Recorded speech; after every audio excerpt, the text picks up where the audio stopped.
नमस्कार, पेश है हमारा स्पेशल प्रोग्राम खास खबर sponsored by Okaya inverters and batteries. मैं हूं आपके साथ रोहित भामला। रुक करेंगे तमाम खास खबरों का। बड़ी खबर से इस बीच आपको रूबरू करा दी देहरादून से खबर, जहां आईएएस अनुराधा पाल बनी आबकारी नियुक्त किया गया उनको। वहीं आबकारी नियुक्त करने के बाद अनुराधा पाल एक्साइज ड्यूटी में जो है, आपको बता दें एक्साइज कमिश्नर का भी कामकाज जो है वो देखेंगी। शासन ने नियुक्ति के आदेश जो है वो जारी किए हैं। तो वहीं आईएएस अनुराधा पॉल जो है वो आबकारी अधिकारी बनाई गई हैं। अनुराधा पॉल एक्साइज कमिश्नर का कामकाज देखने वाली है और एक्साइज कमिश्नर का कामकाज देखने के साथ साथ जो है शासन ने उनकी नियुक्ति जो है वो उसके आदेश जारी कर दिए हैं। अनुराधा पॉल जो है आबकारी आयुक्त जो है उन्हें बनाया गया है। आयुक्त बनने के साथ साथ एक्साइज कमिश्नर का भी वो कामकाज देखने वाली है।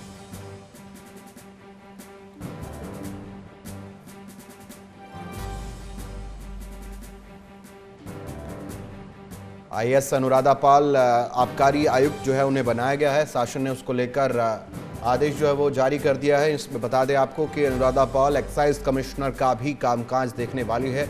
तो आबकारी विभाग में ये बड़ा हम देख रहे हैं ज्वाइनिंग जो मानकर चले यहाँ पर देखने को मिल रही है। अनुराधा पाल को जो है नया आबकारी आयुक्त जो है नियुक्त किया गया है। अनुराधा पाल एक्साइज कमिश्नर का भी इस बीच कामकाज देखेंगी और इसी को लेकर जो है आदेश जो है वो जारी कर दिए गए हैं। शासन ने नियुक्ति के आदेश इस बीच जारी कर दिए।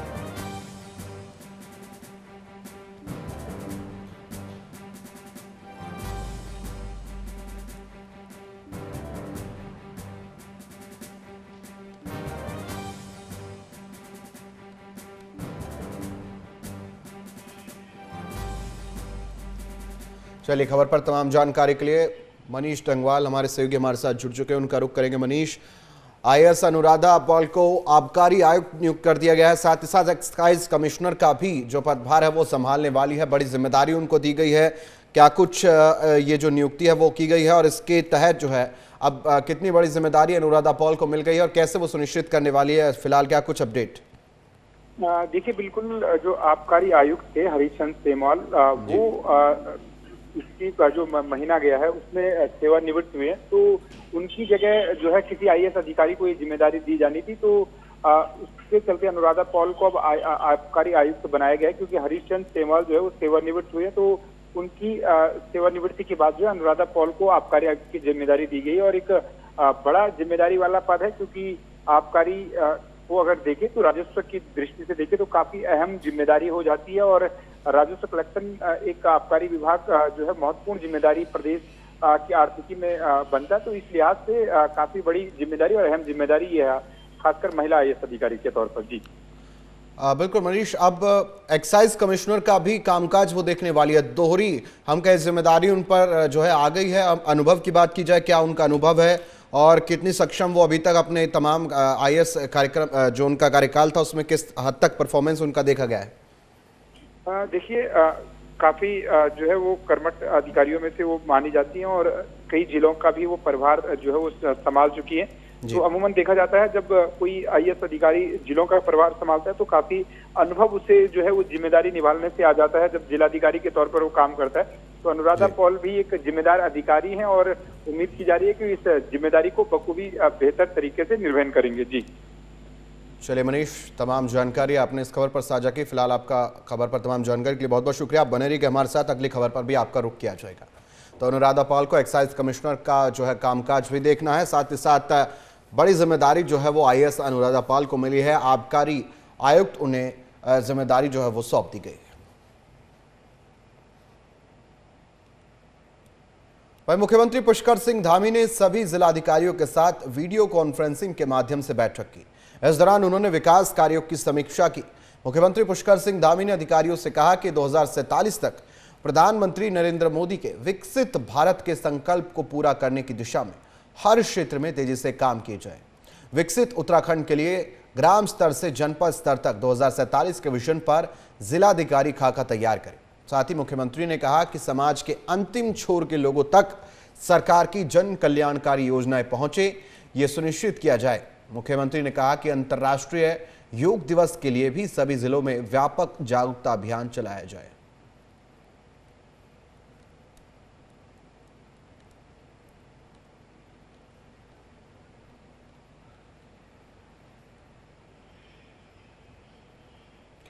चलिए, खबर पर तमाम जानकारी के लिए मनीष रंगवाल हमारे सहयोगी हमारे साथ बने हुए हैं, उनका रुख करेंगे। मनीष, उत्तराखंड के मुख्यमंत्री पुष्कर सिंह धामी ने तमाम अधिकारियों के साथ बैठक की। उन्होंने 2047 के विकसित भारत के संकल्प को लेकर चर्चा की है।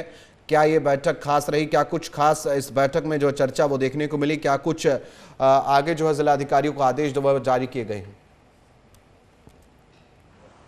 देखिए, बिल्कुल आज मुख्यमंत्री पुष्कर सिंह धामी के द्वारा जो सुबह है वो सभी जिलाधिकारियों के साथ वीडियो कॉन्फ्रेंसिंग की गई और वीडियो कॉन्फ्रेंसिंग के जरिए मुख्यमंत्री पुष्कर सिंह धामी ने विकसित भारत का जो लक्ष्य प्रधानमंत्री के द्वारा रखा गया है, उस विकसित भारत के लक्ष्य को हासिल करने को लेकर जो है निर्देश दिए अधिकारियों को कि कुछ नए कामों को जो है विकसित उत्तराखंड के तहत जो है वो आगे बढ़ाया जाए और नई परिकल्पना जो है वो विकसित उत्तराखंड के रूप में जो है वो कामों को संकल्प के रूप में जो है उतारा जाए। तो आज मुख्यमंत्री पुष्कर सिंह धामी ने वीडियो कॉन्फ्रेंसिंग के माध्यम से जिलाधिकारियों को कुछ लक्ष्य दे दिए हैं कि वो नए कामों की शुरुआत करें और विकसित उत्तराखंड की ओर आगे बढ़े। विकसित उत्तराखंड आगे बढ़ेगा तो तभी जो है पूरा देश जो है वो विकसित होगा, क्योंकि सभी राज्य जब विकसित होंगे तभी जो है विकसित भारत की कल्पना जो है वो संभव है। इसलिए मुख्यमंत्री पुष्कर सिंह धामी के द्वारा जो है वो जिलाधिकारियों को निर्देश दिए गए और नीति आयोग की बैठक में जिस तरीके से प्रधानमंत्री नरेंद्र मोदी ने विकसित भारत का लक्ष्य जो है वो सभी राज्यों के मुख्यमंत्रियों और राज्यपालों के सामने रखा था, तो वही लक्ष्य जो है एक तरफ से अब मुख्यमंत्री पुष्कर सिंह धामी ने प्रदेश में अधिकारियों के सामने रखा है कि विकसित उत्तराखंड की ओर आगे बढ़ा जाए और लक्ष्य निर्धारित करने के सभी जिलाधिकारियों को निर्देश दिए गए हैं। जी बिल्कुल मनीष, इस बीच योग दिवस भी आ रहा है और उसको लेकर जो तमाम अधिकारी है उनको आदेश दिया गया है कि वो तैयारियों सुनिश्चित करें और योग दिवस को बेहतर तरीके से बनाना है। योग नगरी भी है, तो उसको लेकर क्या कुछ जानकारी, किस तरह से इसको सुनिश्चित किया जाएगा? देखिए, बिल्कुल योग दिवस हर साल अब उत्तराखंड में भी भव्य तरीके से मनाया जाता है और प्रधानमंत्री नरेंद्र मोदी एक साल जो है उत्तराखंड में भी जो है अंतर्राष्ट्रीय योग दिवस पर जो है उत्तराखंड आ चुके हैं। तो इसलिए अब राज्य सरकार हर वर्ष जो है वो योग दिवस को भव्य तरीके से मनाती है और इस वर्ष भी उत्तराखंड में जो है योग दिवस काफी खास रहने वाला है, क्योंकि उत्तराखंड की जो ग्रीष्मकालीन राजधानी गैरसैंण है वहां पर योग दिवस का मुख्य कार्यक्रम आयोजित होना है, जिसमें मुख्यमंत्री पुष्कर सिंह धामी मौजूद रहेंगी। लेकिन साथ में 10 देशों के जो राजदूत हैं वो भी जो है उत्तराखंड की ग्रीष्मकालीन राजधानी गैरसैंण में जो है वो योग करते हुए नजर आएंगे 21 जून को। तो इसलिए सभी अधिकारियों को भी, जिलाधिकारियों को उन्होंने निर्देश दिए हैं कि योग दिवस पर भव्य कार्यक्रम जो है प्रदेश भर में आयोजित किए जाएं और योग का प्रचार प्रसार जो है वो किया जाए, ताकि भव्य तरीके से योग दिवस को मनाने के साथ लोग अपने जीवनचर्या में योग को शामिल करें। जी मनीष, फिलहाल क्योंकि 2047 का विकसित भारत का जो संकल्प प्रधानमंत्री नरेंद्र मोदी ने लिया है, उसमें अभी जब नीति आयोग की बैठक दिल्ली में हुई तो उसका थीम रखा गया विकसित राज्य विकसित भारत, और उसी के तहत हम कहें कि उत्तराखंड भी अब उसी श्रेणी में पहले विकसित राज्य करे फिर विकसित भारत की तरफ बढ़ने के जो एक कार्य है, इसमें हर एक पहलू को सुनिश्चित करना जरूरी है। इसी के तहत हम कहें कि आज की बैठक में मुख्यमंत्री ने जरूरी दिशा निर्देश जो है वो दी है कि किस तरह विकसित राज्य बनाना है, तभी विकसित भारत बन पाएगा। जी बिल्कुल, जब तक सभी राज्य देश के जो है वो विकसित नहीं होंगे तब तक विकसित भारत की परिकल्पना अधूरी है। इसलिए प्रधानमंत्री नरेंद्र मोदी ने भी सभी राज्यों के जो मुख्यमंत्री और उपराज्यपाल नीति आयोग की बैठक में पहुंचे थे, तो उन्होंने साफ तौर से सभी राज्यों को विकसित भारत की परिकल्पना को जो है बताने का काम किया था कि आखिरकार किस तरीके से जो है वो भारत विकसित हो सकता है। और भारत विकसित तभी हो सकता है जब हर राज्य जो है वो विकसित होगा। तो इसी परिकल्पना को अब जो है मुख्यमंत्री पुष्कर सिंह धामी उत्तराखंड में आगे बढ़ाते हुए नजर आ रहे हैं और अब विकसित उत्तराखंड को जो है वो साकार करने की कल्पना जो है वो मुख्यमंत्री पुष्कर सिंह धामी के कंधों पर भी है और उसे वो आगे बढ़ाते हुए अब अधिकारियों को दिशा निर्देश दे रहे हैं कि उत्तराखंड का हर जो क्षेत्र है वहां पर जो है वो बेहतर काम हो, बेहतर नवाचार हो, नई योजनाएं हो, नई स्कीम हो, जिन लोगों को जो है सरकारी योजनाओं का लाभ पहुंच रहा है, अंतिम छोर तक खड़े व्यक्ति को जो है वो सरकारी योजनाओं का लाभ पहुंचे, उनसे फीडबैक लिया जाए और जो कामकाज जो विकास के होने वो और तेजी से हों, जो कामकाज ग्राउंड पर उतरने हैं वो धरातल पर दिखाई दे। तो यही जो है वो विकसित उत्तराखंड का जो मूल मंत्र मुख्यमंत्री पुष्कर सिंह धामी ने अधिकारियों को दिया है और आज की बैठक का भी मुख्य उद्देश्य यही था कि विकसित उत्तराखंड की ओर जो है वो उत्तराखंड आगे बढ़े। जी चलिए, बहुत बहुत शुक्रिया मनीष तमाम जानकारी के लिए आपका। तो फिलहाल ये बड़ी बैठक जो है तमाम अधिकारियों के साथ, जिलाधिकारियों के साथ की गई है मुख्यमंत्री पुष्कर सिंह धामी की तरफ से, जहां पर चर्चा की गई है तमाम विषयों को लेकर। 2 दिनों के उत्तराखंड दौरे के दूसरे दिन दिल्ली की मुख्यमंत्री रेखा गुप्ता सुबह श्री केदारनाथ धाम पहुंची, जहां उन्होंने परिवार के साथ केदारनाथ मंदिर में दर्शन और पूजा की। उत्तराखंड दौरे के पहले दिन दिल्ली सीएम रेखा गुप्ता हरिद्वार में आयोजित धार्मिक समारोह में शामिल हुई। साथ ही उन्होंने गंगा आरती भी की। बता दें कि दिल्ली सीएम रेखा गुप्ता दिल्ली में सरकार के 100 दिन पूरे होने के बाद उत्तराखंड के दौरे पर है, जहां वो अलग अलग धार्मिक स्थलों के दर्शन कर रही है।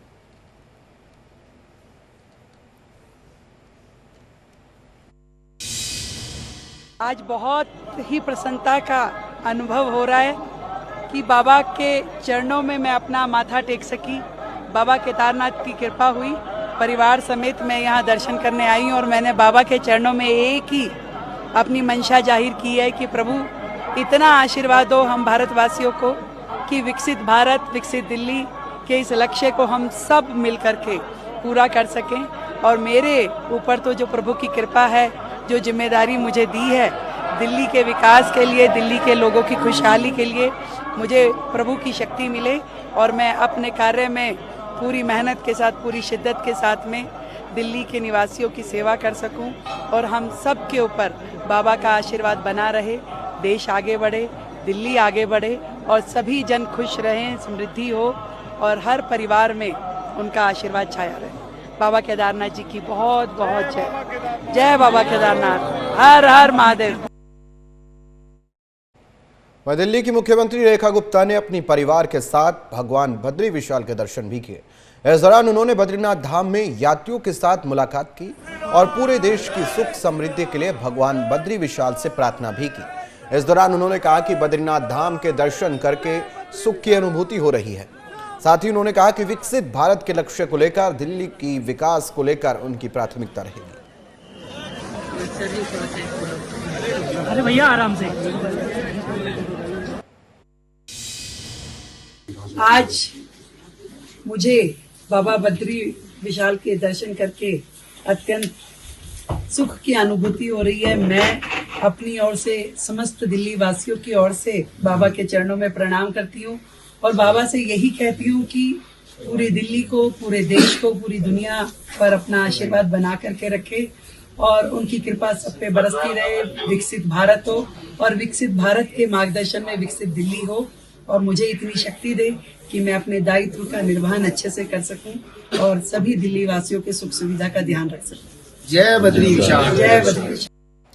ब्रेक के बाद आप सभी का स्वागत है। खबरों में आगे बढ़ेंगे। इस बीच मोदी सरकार के 11 साल पूरे होने पर उत्तराखंड में भी बीजेपी संकल्प से सिद्धि तक अभियान के तहत कई कार्यक्रमों का आयोजन कर रही है।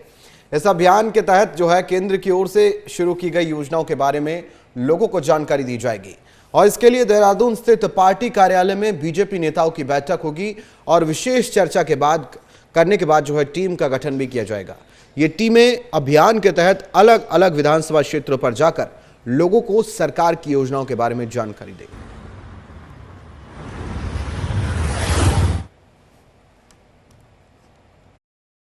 तो वहीं 9 जून को मोदी सरकार के 11 साल का कार्यकाल पूरा होने जा रहा है, जिसको लेकर उत्तराखंड बीजेपी की ओर से कई कार्यक्रम आयोजित किए जाएंगे। बीजेपी मोदी सरकार की 11 साल की उपलब्धियों को जनता के बीच लेकर जाएगी। बीजेपी के प्रदेश महामंत्री खिलेंद्र चौधरी के मुताबिक 9 जून को मुख्यमंत्री पुष्कर सिंह धामी और बीजेपी प्रदेश अध्यक्ष महेंद्र भट्ट प्रेस कॉन्फ्रेंस के जरिए भी 11 साल की उपलब्धियों को जनता के बीच रखेंगे।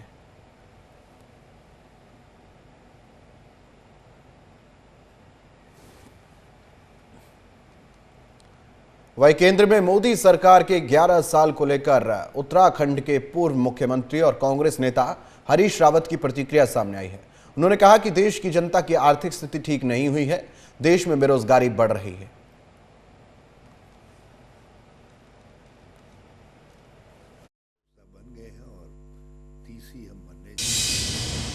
जिनकी भलाई का वो दावा कर रहे हैं उनकी स्थिति क्या वो वास्तव में वही है जो बताई जा रही है। आज हम बहुत जोर शोर से कह रहे हैं कि साहब हम दुनिया की चौथी अर्थव्यवस्था बन गए हैं और तीसरी हम बनने जा रहे हैं, तीसरे नंबर की। लेकिन कभी हमने ख्याल किया इस बात का कि लोगों के पर कैपिटा इनकम में जो दुनिया में और देशों में वृद्धि हो रही है वो हमारे देश में नहीं हो रही है। और ये तब है जब मल्टी मिलियनियर्स की संख्या बढ़ रही है देश के अंदर और जो नीचे वाला व्यक्ति है उसकी आमदनी तो सिकुड़ रही है। वही मोदी सरकार के 11 साल पूरे होने पर बीजेपी की ओर से कई कार्यक्रम आयोजित किए जाने हैं और इसी मुद्दे पर धर्मपुर से बीजेपी विधायक विनोद चमोली से खास बातचीत की। देहरादून से हमारे संवाददाता मनीष डंगवाल ने सुनिए उन्होंने क्या कुछ कहा। मोदी सरकार के 11 साल का कार्यकाल जो है वो पूरा होने जा रहा है और इसी को लेकर बीजेपी अब जो है वो घर घर जाकर जो है 11 सालों की उपलब्धि को भी बताने का काम करेगी।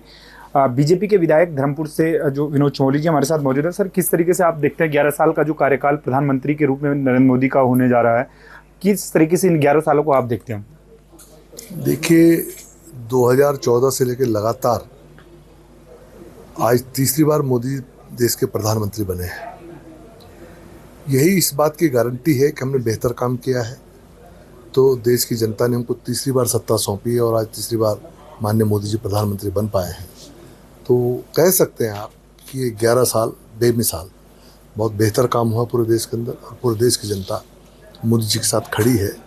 इन 11 सालों के अंदर जो जो काम हुए हैं उन कामों को लेकर, क्योंकि हमारा एक संगठन भी है, सरकार तो भारतीय जनता पार्टी की है, तो हम जनता के बीच में जाएंगे और अगले पिछला जो काम हमने किया है उस पर जनता की मुहर लगवाएंगे और अगले जो कार्यक्रम हमारे हैं उससे जनता को अवगत कराएंगे। इसको लेकर कार्यक्रम चलेगा। रिपोर्ट कार्ड देने का एक सिलसिला जो प्रधानमंत्री के द्वारा शुरू किया गया था जब पहले ही साल से, 11 सालों से लगातार ये सिलसिला जारी है, तो लगता है कि जो योजनाएं या जो काम प्रधानमंत्री नरेंद्र मोदी के द्वारा किए गए और उन्हें बताने का काम भी किया गया, प्रचार प्रसार भी उनका किया गया, उसी का नतीजा है कि लगातार बीजेपी जो है वो सत्ता में भी आ रही है और मजबूती भी मिल रही है।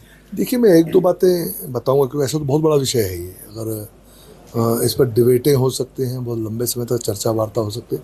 मैं 2-3 बिंदु छूँगा, उससे एक अनुमान लग जाएगा कि जब हम इस बार चुनाव में गए थे तो आपको ध्यान में होगा कि मोदी जी ने 100 दिन का कार्यक्रम चुनाव से पहले तय कर दिया था और उसमें उन्होंने युवाओं से भी संवाद स्थापित किया और युवाओं से भी सुझाव मांगे थे कि आप जो भी सुझाव देंगे हम अपनी योजनाओं में उसको सम्मिलित करेंगे। और एक 100 दिन का कार्यक्रम रख के हमने उसके हिसाब से काम किया और उसकी मॉनिटरिंग की। एक तो हमने ये बड़ा काम किया, इस पर हम लोगों ने काम किया।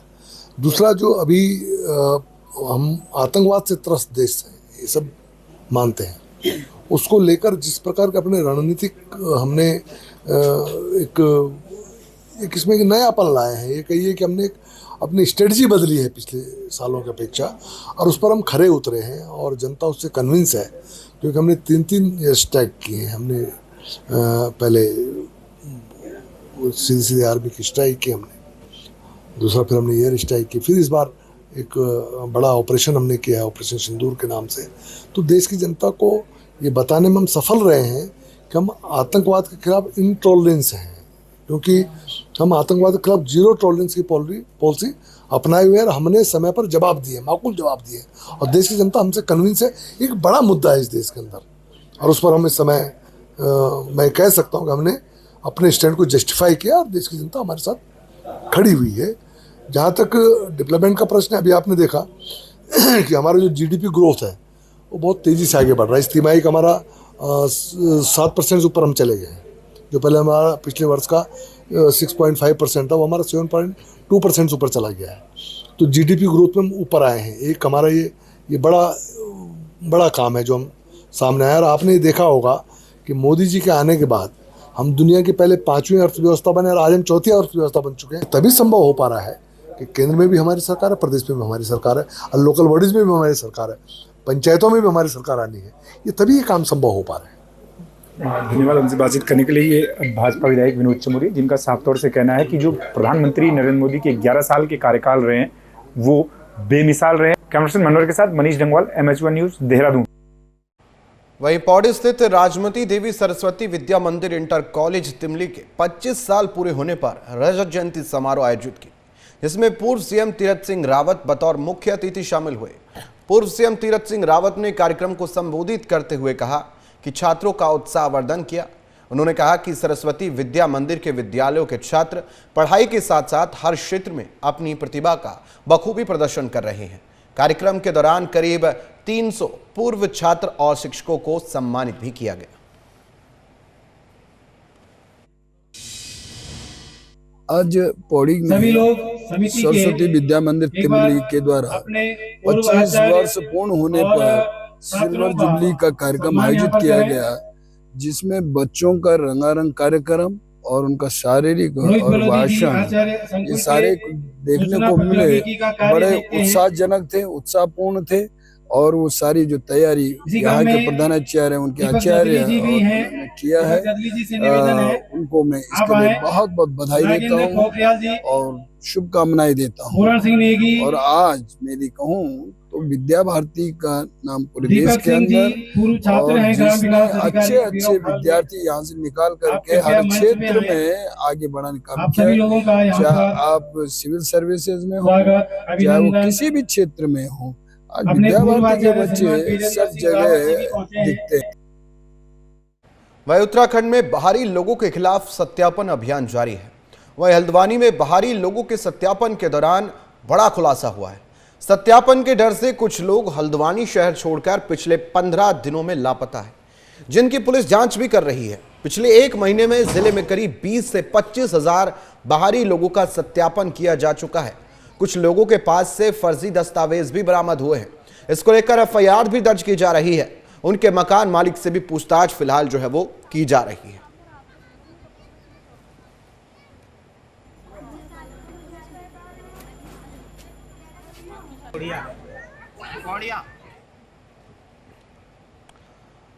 तो वहीं अल्मोड़ा के भुलियुड़ा गांव के ग्रामीणों ने अधूरी सड़क निर्माण को लेकर पीडब्ल्यूडी कार्यालय का घेराव करते हुए विरोध प्रदर्शन किया। ग्रामीणों ने विभाग के खिलाफ जमकर नारेबाजी की और अधूरी सड़क निर्माण को लेकर नाराजगी जताई। ग्रामीणों का कहना है कि पपसैली से भुलियुड़ा तक जो है स्वीकृत 3 किलोमीटर मार्ग का निर्माण कार्य बीच में ही रोक दिया गया, जिससे लोगों को आवाजाही में काफी दिक्कतों का सामना करना पड़ रहा है। तो वही प्रदर्शनकारियों ने चेतावनी दी कि अगर जल्द ही सड़क निर्माण कार्य दोबारा शुरू नहीं किया गया तो उग्र आंदोलन किया जाएगा।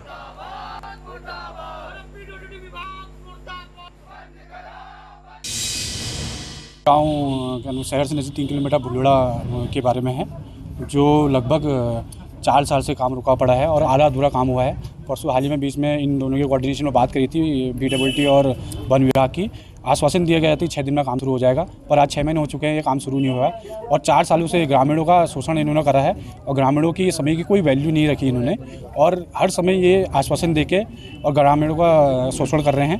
का एक महत्वपूर्ण सब्जी उत्पादक गांव है, जिसमें साल भर विभिन्न किस्म की सब्जियां होती हैं। कल हम उस गांव में, जब हम लोग गांव चलो अभियान के तहत उस गांव में हमने बैठक करी, तो आप यकीन नहीं मानेंगे कि जो पारंपरिक सब्जियां होती हैं उसके अतिरिक्त ग्रामीण युवाओं ने जो मेट्रो सिटीज़ में नौकरी करते थे, नौकरी छोड़ के वापस अपने गांव में आके सब्जी का उत्पादन कर रहे हैं। एवोकाडो से लेकर जो विभिन्न किस्म की जो अंतर्राष्ट्रीय सब्जियां हैं, जिनकी अंतर्राष्ट्रीय मार्केट में डिमांड है और बहुत ऊंचे दाम में जो बिकती है, उस तरह की सब्जियां तक वहां पर उत्पादन किया जा रहा है। 2021 में उस गाँव में, जो अल्मोड़ा पपरसैली से 3 किलोमीटर की दूरी पे वो गांव है, 3 किलोमीटर 2021 में रोड का टेंडर हुआ, 2021 में काम शुरू हुआ। आज 2025 मई का महीना आ चुका है, रोड जस की तस है, कोई काम उस रोड में नहीं हुआ। तो देहरादून में मॉनसून सीजन के मद्देनजर पीडब्ल्यूडी ने अपनी तैयारी पूरी कर ली है। पीडब्ल्यूडी के सचिव डॉक्टर पंकज कुमार ने इस बारे में जानकारी देते हुए बताया कि मॉनसून सीजन से पहले सभी तैयारियां मुकम्मल की जा चुकी है। आगे के लिए विभाग की ओर से स्टैंडर्ड ऑपरेटिंग प्रोसीजर पहले से ही तैयार कर लिया गया है। जैसे ही मॉनसून सीजन शुरू होगा, सभी अधिकारियों को अलर्ट कर दिया जाएगा। वहीं सचिव डॉक्टर पंकज कुमार ने कहा कि उन्होंने 4 धाम यात्रा रूट पर खुद 2 बार वो जाकर गए हैं और सारी स्थिति का जायजा लिया है। जहां पर सड़क व पुल आदि के टूटने की संभावना रहती है, वहां के लिए भी बैकअप प्लान तैयार किया जा चुका है। विभाग सभी परिस्थितियों से निपटने के लिए भी तैयार है। तो सिंगल है, हिट करेगा तो कई बार टूट भी जाता है। अब एक और उससे तो वही भीषण गर्मी के बीच बागेश्वर रेंज में आग लगने की घटनाएं बढ़ने लगी है। बागेश्वर और पिथौरागढ़ के सीमावर्ती क्षेत्रों के जंगल तीसरे दिन लगातार सोमवार को भी सुलग रहे हैं, जिससे वन संपदा को भारी नुकसान पहुंचा है। वन विभाग की टीम आग बुझाने की कोशिशों में जुटी है, लेकिन पूरी 3 दिन से लगी आग जंगलों में फैल चुकी है। वहीं लगातार जल रहे जंगलों के चलते जंगली जानवरों ने आबादी क्षेत्र में रुख शुरू कर दिया है, जिससे लोगों में दहशत का माहौल बना है। लोगों ने वन विभाग से आग पर काबू पाने की भी मांग की है।